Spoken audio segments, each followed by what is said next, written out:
It ended with a showdown at an abandoned building in Long Island City, Queens. Exclusive video of guys who decided to scale a building, cut down the latest Banksy work, and, well, they must not have counted on the fans and the NYPD. Let go of it. Let go of it. I need you guys to go. I need you to stand back, all right?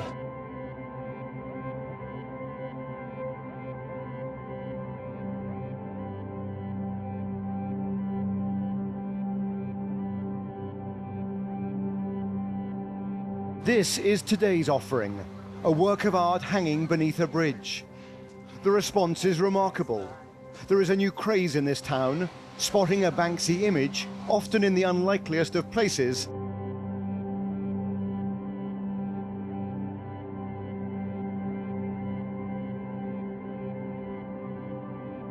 Graffiti does ruin people's property and is a sign of decay and loss of control. You running up to somebody's property or public property and defacing it is not my definition of art. New York may be the birthplace of graffiti art. It is also the city of zero tolerance. So the mayor may be contemptuous, the NYPD would like to arrest him, but just take a look at how ordinary New Yorkers are responding. They are relishing this bizarre hunt. Banksy has taken the Big Apple by storm. This is 100% art. I mean, property value goes up when he tags your building, so I don't think you can call that vandalism. It's become something of a treasure hunt for New Yorkers. When a new piece pops up or somebody finds it, it's a game. People say it may be worth $100,000 now. This? Yes. Oh, that's crazy.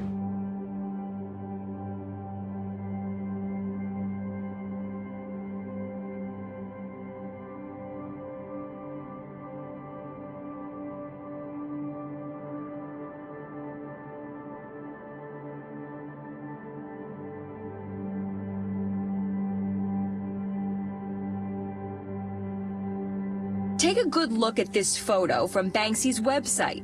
There seems to be a person in the reflection.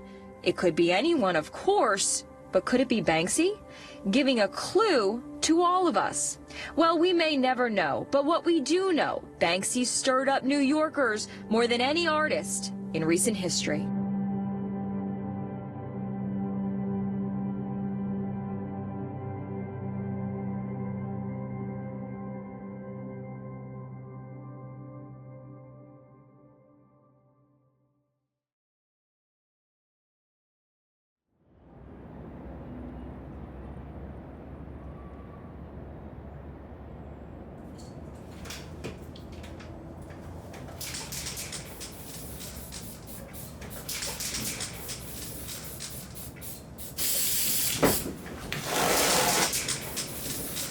Tagging is the very first kind of essence of graffiti. You know, you start with the tag. Yeah, I used to spend all my school days just writing my tag, you know, in the book, just practicing and practicing. That was really, really important, the way you wrote your name. Think about like calligraphy, you know? It's done in a nice way. It's got a style to it. It looks nice. That's a nice tag. A tag can be aesthetically pleasing.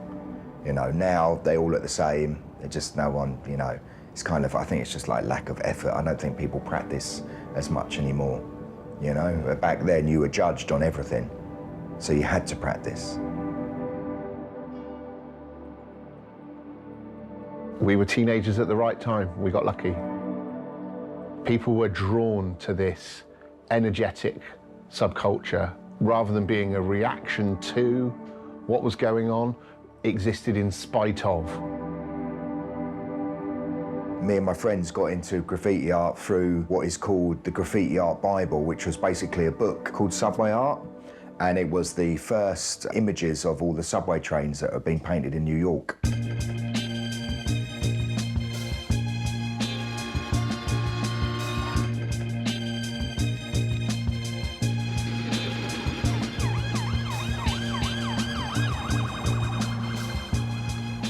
It just started off with like gangs in New York. You know, New York was a really violent, bankrupt city at the time. Kids wanted a way to express themselves. People worked out that if you paint a train up in the Bronx, that train runs all the way down to Queens. So now you haven't got to travel all over New York. You just go to your local train yard and put your name on it, and then all of a sudden People in Queens that never come up to the Bronx see your tag and, you know, you start getting famous. There were two photographers called Martha Cooper and Henry Chalfont.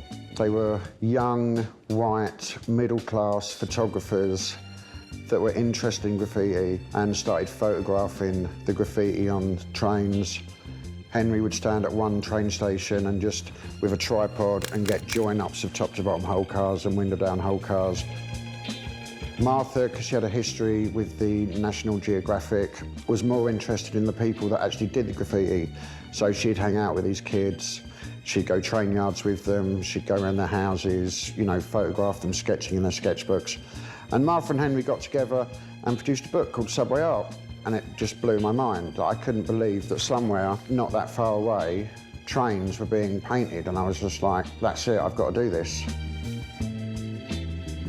This is before the internet and emails and digital cameras. When we used to paint stuff, we'd take a photograph of, you know, what we painted, and then we'd go to Boots or Snappy Snaps, and we'd get like 5 lots done, and then you'd have friends like in America or around Europe, and you'd make them a little envelope of photos of stuff that you'd done, and you'd post them off, and then somebody in Munich would make a little, you know, black and white fanzine, and that's kind of like how word spread. And, you know, you got to know people that you'd never met through sticking photos in an envelope. We were like graffiti pen pals. I think it's the most disgusting thing that New York City has. This station was just recently painted a couple of weeks ago, and they seem to know when you're going to paint the station, and that night the station will end up almost just like this. Graffiti in New York has become a deep-rooted social problem that has bubbled up from the underground to consume public buildings, road signs, bus shelters, and what's even more disturbing, people's homes. It's just a general and pervasive lack of consideration for other people. I think it's the bottom line. I think graffiti is... What? To us is art, you know? It's not a crime, but, you know, if the government give us some right to do it, we can make it look nice, you know what I'm saying? But, like, for example, say you lived in this building. Yeah, but... You don't live in this building. You're coming into your house, you're drawing in this guy's house. I'm talking is about... that art? While the psychic cost of all this visual pollution is incalculable, it's been estimated that New York City and New York State have spent over $150 million cleaning up graffiti. It's like a dangerous sport, you know? There's that aspect to it where there's the risk of getting caught. You've got to be agile. Especially getting in and out of a train yard is no mean feat. How dangerous was it? Running away from the police down tube tunnels at 9 o'clock at night with trains going past you, walking through tube tunnels in total darkness. It is 8 p.m. and the Transit Police Vandalism Squad deploys itself in an unprotected layup area, among dozens where 40% of New York's 6,000 subway cars are stored for the night. Evidence of past paint parties, called bombing, is everywhere. We are now right in the middle of 50 cars in the Morris Park layups. There are 3 police surveillance teams, 1 at either end, and 1 in the middle with us. The game has begun. Are you going up towards Pelham Park? I'm going down to Morris Park. At about 10 p.m., the radio crackles with word that 4 male subjects have started spray painting near the Pelham Parkway station platform. You have the right to remain silent and refuse to answer any questions. Do you understand? Anything you do. 1 15 and 3 16-year-olds are arrested and charged with criminal mischief, trespassing, and possession of graffiti materials. Convictions could bring jail sentences, but judges generally levy fines, order restitution, or sentence first-time offenders to a graffiti cleanup program. Sam, how long did it take you to do that? About 2 seconds. What's the point? Like, what do you hope happens to that? People see it and get famous. Sam tells us that in 2 years of writing, he's done countless tags and about 600 large outlines of his name called throw-ups. But tonight, as he sits chewing his towel, Sam is no longer so happy. What would it take to get you guys to stop writing? This. That's it for me. Once caught, less than 5% of writers are arrested again. But Police Sergeant Kenny Chuley says there are so many thousands of them, a crackdown here moves the problem elsewhere. They seem to be going away from the subway now to any part of it. So all the city departments are having a major problem with graffiti.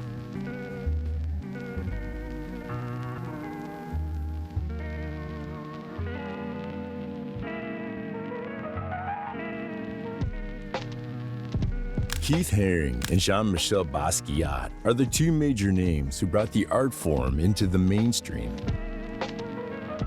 Haring found a thriving alternative art community developing outside the gallery and museum system, in the downtown streets, subways, clubs, and former dance halls.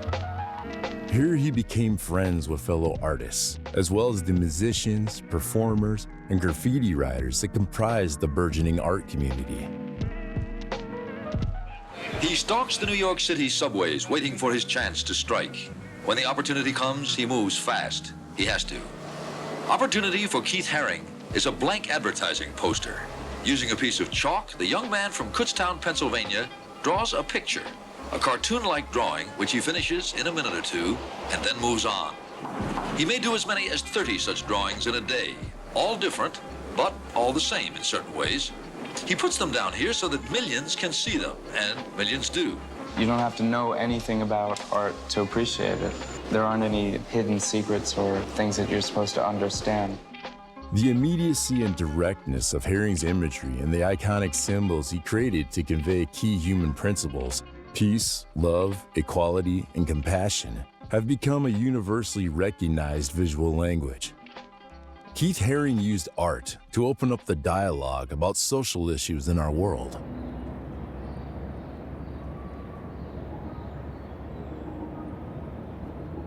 Barton Hill Youth Club. It's in the Barton Hill area of Bristol, which in the 80s was a very rough white working class housing estate. To venture into Barton Hill, to go to Barton Hill Youth Club, to go and paint or to go and see, you really needed to be devoted to whichever subculture it was that you were into. It was just a building with an indoor basketball court and an outdoor five-side court with a low wall, too low for me to paint on now. It'd break my back. It was about, it was about 4.5 foot high all the way round. And amongst the youth workers there was a guy called John Nation, and John saw the potential in graffiti to be a force for good within the communities, to get young people, young men mostly, off the streets and doing something positive and being creative. People were given a space to evolve what they were doing rather than just get something up on the wall real quick. You had time to sit down and actually get your sketchbook out and doodle something, and that kind of climate of, you know what, I'm going to do something madder than what you painted last weekend.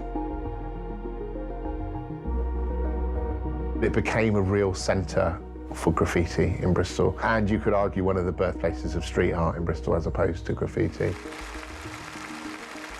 To those waiting with bated breath for that favourite media catchphrase, the U-turn, I have only one thing to say.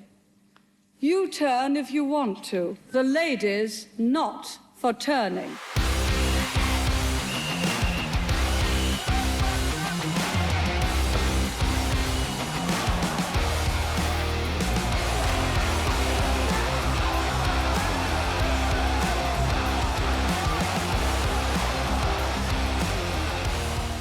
The United Kingdom went through seismic changes in the 1980s.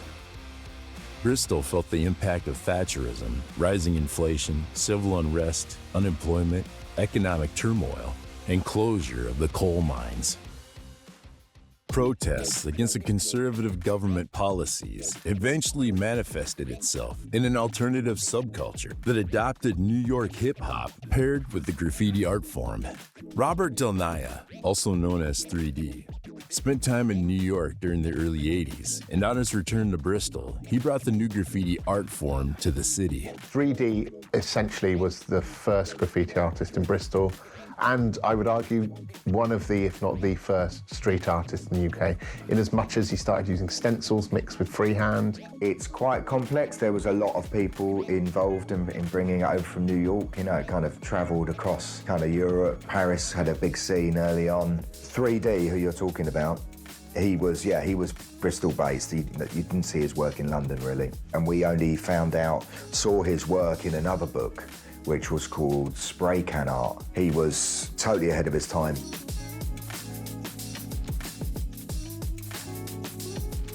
My crew, Crime Inc., which was Inky, Nick Walker, my brother Jinx, and myself started painting a year or two after 3D and Z-Boy started painting in Bristol. So it went from there being one crew to being 3 crews to being 20 crews. It was never, ever seen as an art form. It was just seen as pure vandalism. There was nowhere to really practice, you know, so you had to do it illegally. Now you've got like legal walls and places you can practice, but back then there was nowhere. Getting spray paint, you couldn't, you know, you were young, you didn't have the money, you couldn't really buy spray paint, so you had to steal it. Graffiti, from signatures scrawled on walls to illegal spray can art, costs Britain an estimated £100 million a year to remove. The people who do it are part of a subculture which sees breaking the law as a form of self-expression. The law has now decided to bite back. Things came crashing down around us, unfortunately, and the heady days of everyone going nuts and painting everywhere and anywhere came abruptly to a halt with Operation Anderson, which was the name of the joint operation between Avon and Somerset Constabulary and the British Transport Police, who arrested 72 teenage graffiti writers simultaneously in Bristol, Exeter, Cardiff, Gloucester, really across the southwest. The British Transport Police began surveillance of the youth club. 5 officers worked for a year, photographing tags on illegal paintings and matching them up with murals at Barton Hill. It was the beginning of Operation Anderson. It's like chaos, isn't it? It's chaos. C-H-A-O-S, yeah. We know that. They specialised in fascist Britain, thrived on 3 strikes and you're out for young teenagers who had this real passion, this creative passion to switch on the local news and to sit there with their mum and dad watching their possessions being burned by the police was really heartbreaking. And a lot of people took many, many years to recover from that, to get over it. As it happens, rave culture came along fairly soon afterwards, and a lot of people went off and lost themselves in that and kind of forgot about graffiti for a bit.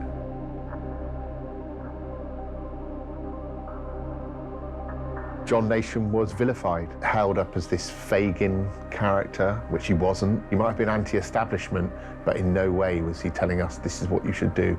He would kind of jokingly block his ears when we would turn up at the club and tell him what we'd been up to. I don't understand why somebody would hate it so much and relish in the power of being able to send young men to prison for being creative. When you're not being violent, you're not stealing anything, you're not making anybody's life a misery, you're creative without the opportunities to be artistic, and you find graffiti as an outlook, a way to express your creativity. The police felt like they couldn't control this thing, and they still can't. I mean, what difference did it make? Those people who were involved in Operation Anderson, they gained notoriety from that. And I can guarantee you, I know for a fact that those really hardcore writers, graffiti writers, who got busted, were back out there.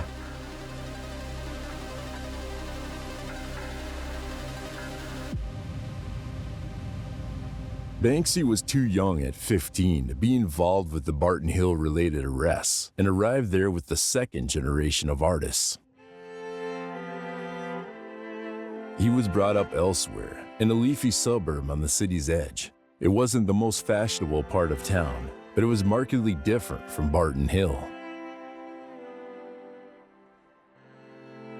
He never went to art college. He told an interviewer he studied at school but never made it any further. He only achieved an E in GCSE art.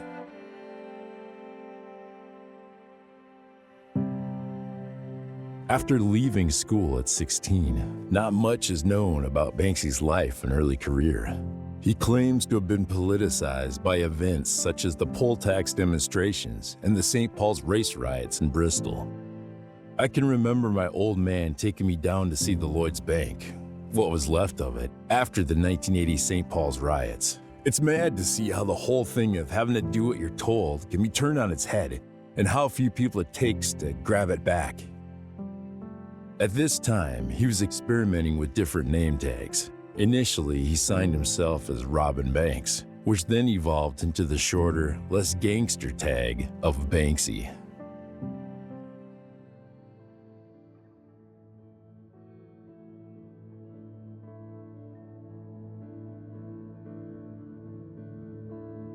After Operation Anderson, keeping your identity secret was key. What started as a necessity carried on throughout Banksy's career. If you want to paint, have an illegal graffiti career and take it global, you can't really be swanning around letting everyone know who you are. So Operation Anderson was certainly the end of the first wave. The second wave, rave came in, but there were those people who were determined, and some of those younger kids who were watching us painting at Barton Hill in the 80s were big enough to go out and paint on their own in the early 90s, and man, did they do it with gusto, including a crew. Amongst their members was a guy who started off calling himself Robin Banks. He started off painting freehand, you know, was a youngster coming into a Kingswood-based crew, so they were sort of from the outskirts of Bristol, who the likes of Loki and Soccer and Cato and Tez and those guys who had been going to Barton Hill for a while. Some of them were a bit older and had been painting from the early days at Barton Hill, but it had that next generation energy. People were trying to outdo each other and breaking new spots, finding new places to paint, and painting these pieces that would be 1, 2, 3, 4, 5, 6, 7 pieces long with characters in between. You know, you'd have Banksy down one end, but Cato would be painting characters between every piece, and there was like a narrative in there. You know, they had speech bubbles, they had lives, they were, you know, it took it to another level. Banksy started using stencils fairly early on to incorporate them into his freehand stuff, just as another tool in his kit bag, if you like. There's a real kind of school of thought. Graffiti art has to be purely freehand, freestyle. No tools like stencils or anything. It has to just be completely natural. Graffiti writers were so narrow-minded.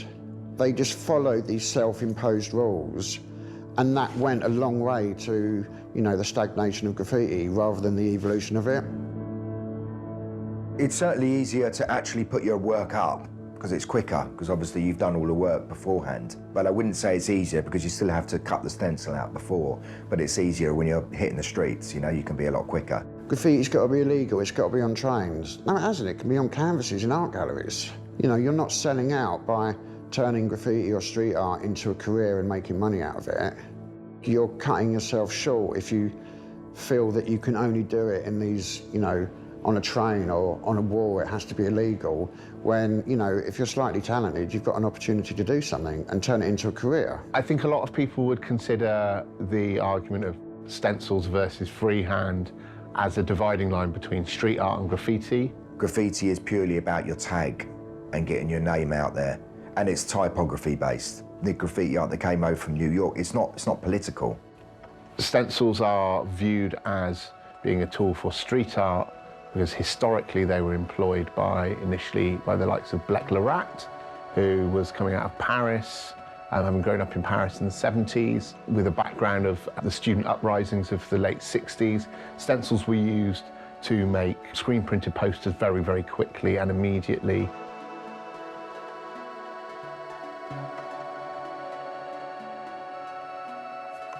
Blek-Lerat started off painting silhouettes of rats, representing the people of the city. He referred to them as the only creature that's really free in the city. He used stencils because he was able to put thousands of them up very, very quickly. He could just walk down the street, pull one out of his jacket, bend down, it was there. I remember going to Paris years and years and years ago and seeing loads of stencil graffiti all over Paris, and especially on shutters, and a lot of it was politically motivated. Yeah, he's like, you know, the godfather of stencil graffiti, and he just happened to paint quite a few rats.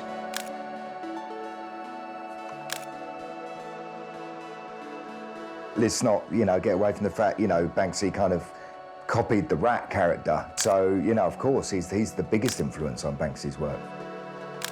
He'd obviously known or was aware of Blek-Lerat. I think he was painting rats coming at it from a different direction, coming at it as like, they're vermin, they're cheeky, you know, you're never more than 6 foot away from a rat. They're wild animals that thrive and survive in the cities that we live in. And the way that he juxtaposed these rats with like placards and doing things, and with bolt cutters and angle grinders. So I don't think Banksy copied Blek.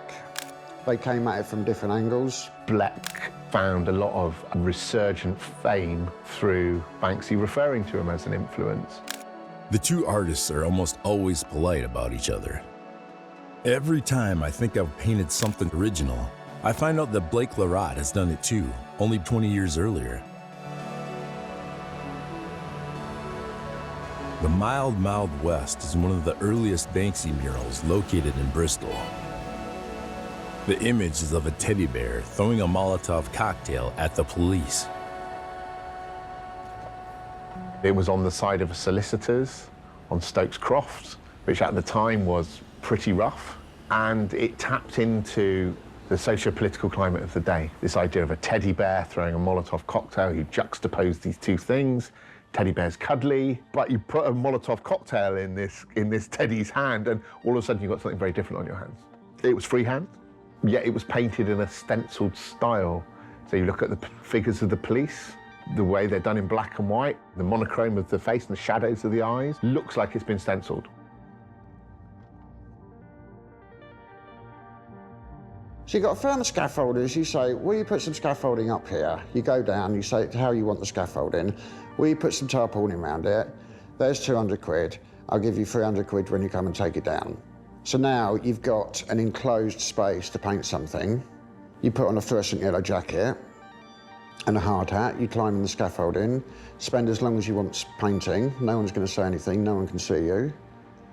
Finish your painting, climb down, phone up the scaffolders, say we take the scaff down. Scaffolders come along, take the scaffold down. If anyone says anything, scaffolders just go, mate, we just put the scaffolding up and take it down. The Mild West was one of the last pieces Banksy did before leaving Bristol for London, and it is an excellent example of how his style was developing.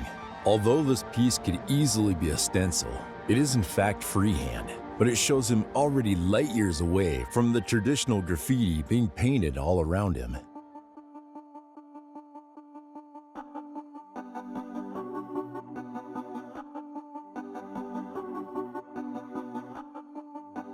In London, Banksy made his home in Shoreditch. He had developed highly recognizable images, such as rats and police officers, that communicated his anti-authoritarian message. Moving to London is the sensible option if you want to do anything creative. If you really want to make your name in art, you have to have a presence in London. On the one hand, he got to forward his career, move his career on. On the other hand, it's the perfect city in which to be anonymous, to stay underneath the radar and stay out of the way of the police.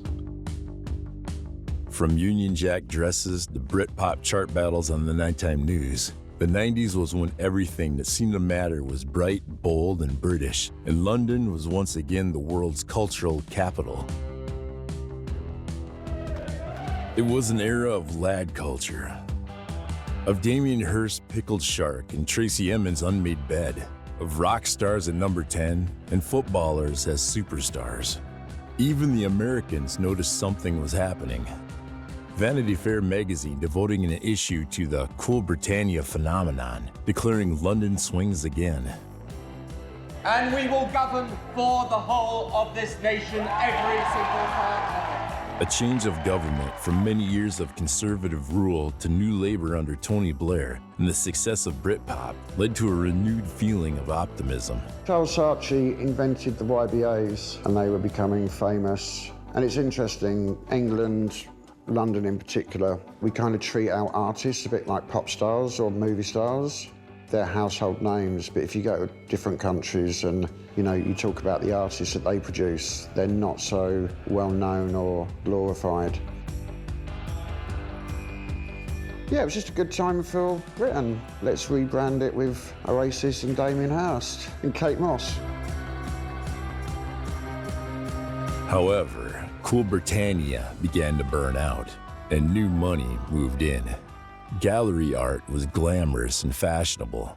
Street art was the opposite of this, a popularist art form, powerful through the people, not the museums. Lucy and I had a birthday party at the Dragon Bar in Old Street, Shoreditch, and they had a big car park at the back that we used to put sound system in and have big parties, and I was there with some mates, and this guy came up and said, "Are you Iron? I'm Banksy." And I was like, "Oh, cool." And I was with a load of graffiti writers that instantly dismissed him as that stencil idiot. And I was like, I really like your stuff, I think it's interesting. And we swapped numbers and we started doing bits and bobs together. Obviously, at the beginning, there was quite a bit of resentment from the kind of graffiti old school fraternity, you know, like they were kind of, you know, what's this, who is this guy, you know what I mean? Why is he getting so much attention? We'd been doing stencils and painting stuff, and there was like a little collective of us growing, and people started emailing our websites and saying, oh, I saw this thing, you know, I'm really interested in buying one. And we didn't have a platform or anything to sell. I was always interested in the American screen print, gig, poster scene, where a band like the Beastie Boys or Nirvana or someone would tour and they'd do all these gigs across America, and they'd get an artist and a local screen printer and they'd print 50 posters, sell them at the concert, you know, just like merchandise. But I was always quite interested, and I used to collect quite a lot of that old stuff by Frank Kozak and Coop. There wasn't really anything like that happening in England. I just thought, you know, there's an opportunity here for us to do relatively good and cheap screen prints of the stuff that we paint in the streets and build a website and sell it. So Banksy set up Picture on Walls. Originally it was run out of Sleaze Nation's office, and then slowly Picture on Walls started using Sleaze Nation's accountant and Sleaze Nation's web developer and Sleaze Nation's something else. And we were using more of Sleaze Nation's staff than Sleaze Nation were. So we got an office across the road, moved in there, and decided that we'd do the screen printing ourselves. That way we could actually fly artists in from New York or wherever, you know, Portugal, and have them in the studio whilst we did the screen printing and make more one-off creative things and change colours through editions rather than doing everything via email. And we didn't have a screen printer and I didn't have a job, so I said, I'll do the printing. So I became Picture on Walls screen printer. It was literally that simple. And we made loads of prints that we sold for 50 quid and are now £60,000 in Sotheby's. It's ridiculous.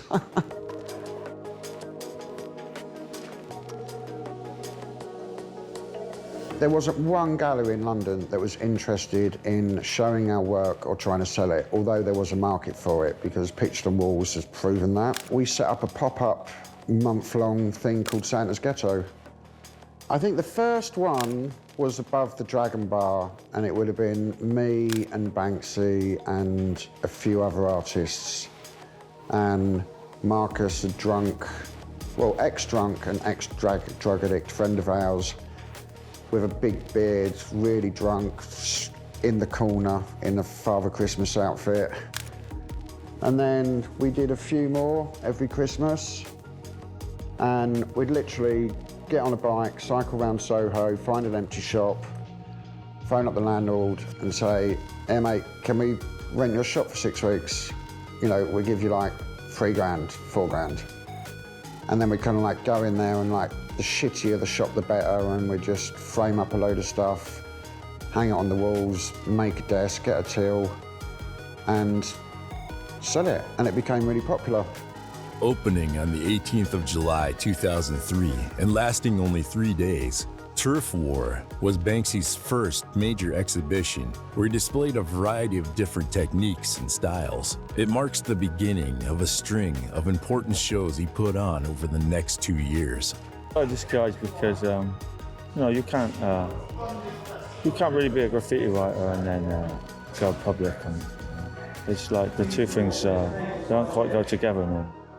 Banksy fears not the critics, but the inspector from the RSPCA who's come to see if the animals are being maltreated. The farmer from Somerset who owns the animals has no qualms, but will the animal welfare man agree? The artist and the farmer have assured me that they've been painted using animal identification sprays, which is non-toxic, washes off very easily, so there's going to be no harm done, even if the animal licks itself. I've been showing cattle for about 14 years, and I just thought it was just something slightly bizarre, I suppose could be the word, on the same lines as exhibiting at agricultural shows, just thought it was something that a little bit different. It's hard to make an entertaining picture at the best of times, but at least if you have something that kind of wanders around and licks its nose and urinates in front of you, then it's going to make the picture a bit more interesting, right? Turf War was the first time Banksy, I guess, along with Steve Lads, worked out that it didn't really have to count out of the gallery system as such, and that there were plenty of empty spaces in London that were perfect for staging an exhibition. All we need is a big empty space. I think he was taking it more seriously than we were. We were just having a laugh. He's not stupid. You know, he had a plan. I think if he wasn't an artist, he would definitely have been a really good advertiser. So he probably paid somebody to chain themselves to the gate and pretend to be an animal protester because it made the newspapers the next day. Love is in the Air, also known as Flower Thrower or Lita, first appeared in 2003 as a large format stenciled graffiti in Jerusalem shortly after the construction of the West Bank Wall. So we went to Palestine, and one of the reasons I tagged along because I wanted to have a better understanding of the situation and what goes on there and why it's like, you know, one of the maddest places in the world. Me, Hugo and Banksy flew to Palestine. We'd shipped out a load of stuff because obviously you can't buy anything in Palestine. So we'd shipped out a load of spray paint that took about 3 months to get there. We kind of had some ideas for stuff. We had like a car and a massive old wooden ladder. And Wissam was with us, and we just went up to the wall and started painting something. And then finished that, got some photographs, and then drove another 10 miles down the road and started painting stuff. And there were a few times when we were painting the wall, like we were doing it all in the daytime, like we're supposed to be doing it. Like we're all a little bit older, we're not little kids, and we're all good at chatting to people and kind of getting away with things.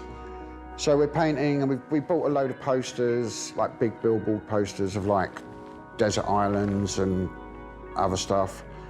So we had like a vague idea of stuff that we were going to paint, but then we kind of like made up quite a lot of the stuff. Like once you actually get to the wall that you're going to paint, you kind of like get inspired by your surroundings and who's going to look at it. So, you know, we stayed in this hotel, and we were like the first people to stay in this hotel for like 3 years. But yeah, people were lovely. We were really well looked after. Like there were a couple of hairy times when we were painting, and Israeli soldiers, because they patrolled both sides of the wall. So they came up to us, and there was like 10 of them, and like 9 of them would stand like 20 yards away, all pointing their assault rifles at you. And one of them will come up and talk to you, and the moment you go like detonate your suicide vest, they'll just shoot you.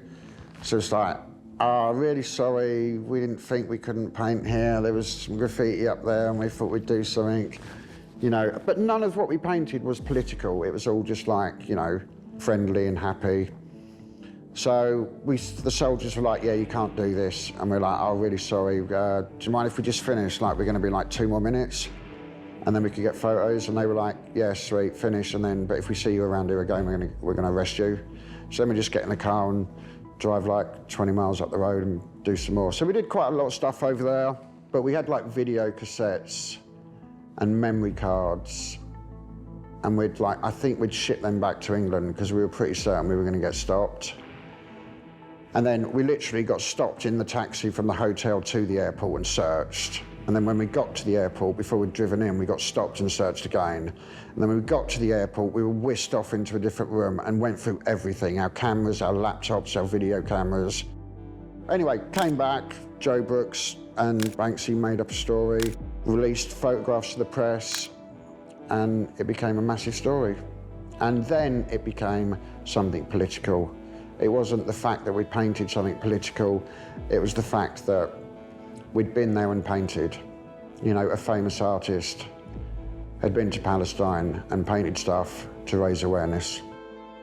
So as soon as, you know, Banksy became really well known, it kind of propelled street art into the mainstream. It was a really good thing for us guys because we were trying to make a living from it, but there weren't kind of commercial gigs or anything like that. We had to do stuff like, we were doing a lot of youth work. We were doing like kind of graffiti workshops and stuff like that and really scraping by. All of a sudden, there was attention on everybody.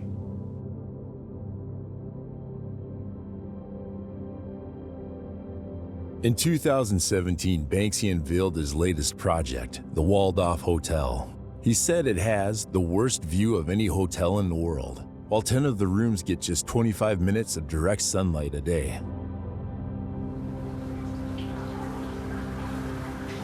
It is the most extraordinary political and permanent installation of Banksy's career. The elusive British graffiti artist has graduated to hotelier and designer of the new Walled-Off Hotel. That's walled off, literally, in the ugliest part of Bethlehem in the Palestinian West Bank. It is a surreal experience from the front door onwards. Hello, welcome to the Walled-Off Hotel. Walled off? Yeah. I see what you did there. The English tea room cum saloon bar instantly challenges the surveillance of Israel over the Palestinians and wonders what might have happened to Bethlehem's most famous rebel. Banksy wanted to do something to help the Palestinian people, but also something that would get Israeli and Palestinian people together. And hopefully through dialogue, they would see that they're not that different, and what they're arguing and fighting about is like an older generation's problem, and they're the younger generation. So the younger generation are the people with the power to change stuff. For the last 14 months, he's been secretly buying the site, building it, and employing more than 45 staff here. When you applied for the job, did you know who the owner was? Well, actually, no. I had no clue who's the boss for this place. Uniquely for the artist, whose previous exhibitions have been temporary, this one is intended as permanent, a gift to the Palestinian people. The hotel manager, Wissam, managed to keep it secret from the authorities, the media, and staff, and you can see how. So how long did he spend here? Sorry? Was he here for long, painting the walls? Sorry, I can't hear you. We're doing that thing now where nobody answers a question about Banksy to protect him, I know. But was he here in disguise? Or, I mean, how do you keep something like this secret for so long with Banksy here? This is Banksy? Yeah.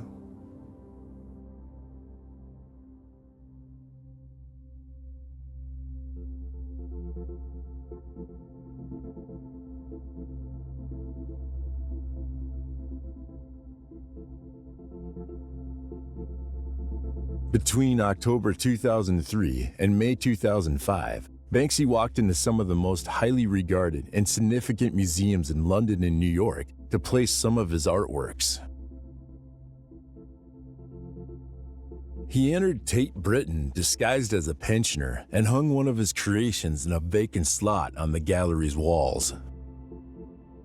On this occasion, Crime Watch UK has ruined the countryside for all of us. A serene, peaceful landscape is marred by being covered with police tape. Just a few hours later, the painting crashed to the floor and the stunt was discovered.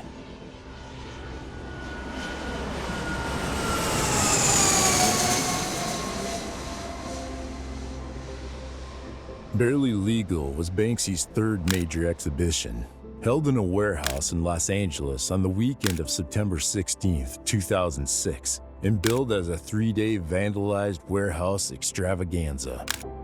It featured a live elephant in the room that was painted to match the wallpaper of the room in which it stood. For me, what was more interesting were the opportunities that he took for public interventions whilst in the States, because again, it's a bigger space, more opportunity for anonymity, and the sneaking of the inflatable Guantanamo Bay prisoner into Disneyland is a really good example of that. Barely months before, prisoners in Guantanamo Bay had commit suicide due to the conditions they were being held under.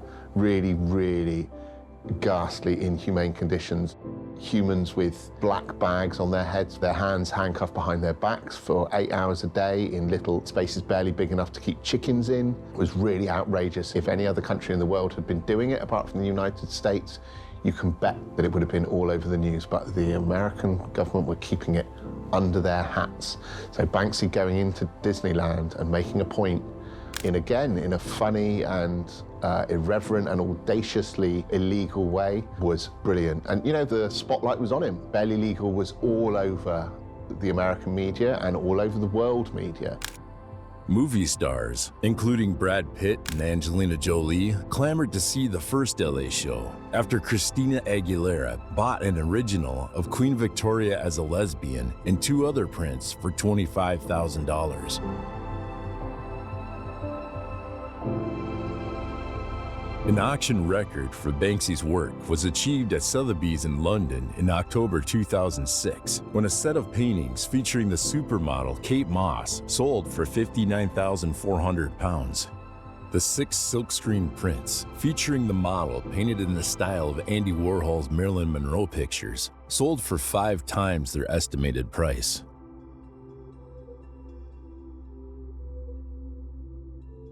Just a few months later, in February 2007, this record was comprehensively broken, with the sale at Sotheby's of Bombing Middle England for over £102,000. 2 of his other graffiti works, Girl with Balloon and Bomb Hugger, sold for £37,200, well above their estimated prices.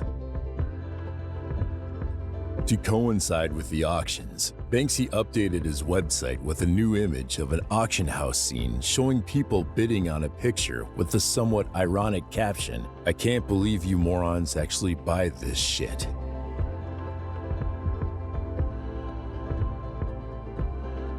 Inevitably, with success and the prices of Banksy's work skyrocketing and really escalating, just getting bigger and bigger and bigger, sooner or later people were going to start making money off the back of it themselves, and not always through entirely legitimate means. Pest control is Banksy's way of authenticating his artwork, sending out certificates of authenticity to people that own or have bought his prints, because at the beginning we were selling prints for 50 quid. Now, we kept a good record of who bought them, but you know, we didn't send out a certificate of authenticity, we just rolled the print up, stuck it in a tube and posted it to you.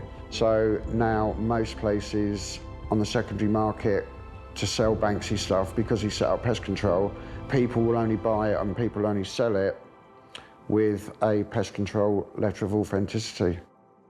But even with the certificate, sometimes Banksy just does not want his work to be sold.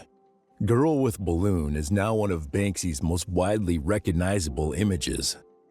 Initially, in 2002, it was a graffiti mural in Shoreditch. Then later that year at South Bank, it was accompanied with text that read, "There is always hope." It is often interpreted as the inevitable loss of childhood innocence.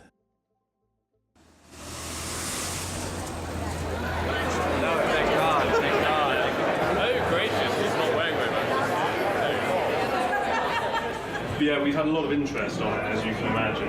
It's, I think, by far the most asked about lot in the sale. Yeah, so the artist put the frame on as well. You get that quite often with Banksy, you know, he quite likes the romanticism. Auctions are really boring unless Vincent van Gogh sells a sunflower and it reaches record prices.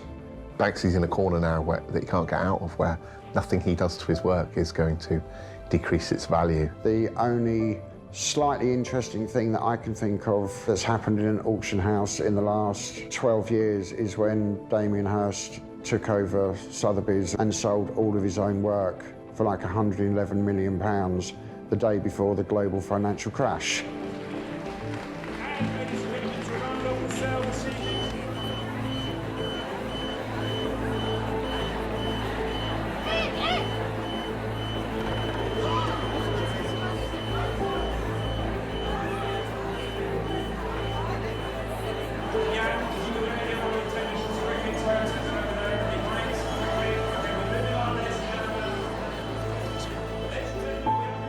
Well, I mean, it was one of kind of like anticipation. I mean, mainly because this was probably the most important Banksy that had come to market at that particular time in 2018. But little did we know, of course, that actually we were going to be the subject of a Banksy prank. That actually turned a lot of people who didn't like him, a lot of kind of old school graffiti artists were like, actually, that's cool. The shredding of Girl with Balloon at Sotheby's was the last chance Banksy had to win the battle with the secondary market. Sad to say, I think he lost, because all it did was multiply the value of the piece by 6 times, and whoever bought it, when they sell it again, you can believe it will go for even more. Seems there's nothing he can do to make the art world and the buyer's market, the super rich of this world, want his work any less. He's kind of stuck. He's sort of in this tower of his own design, you know? He sort of built this thing that he kind of can't get out of.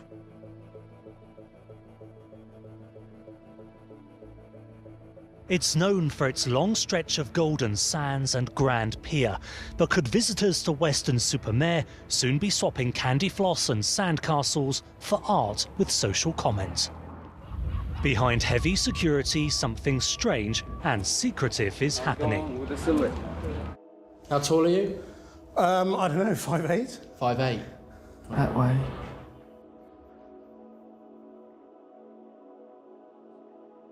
Any guns, grenades, or unicorns on you today? No?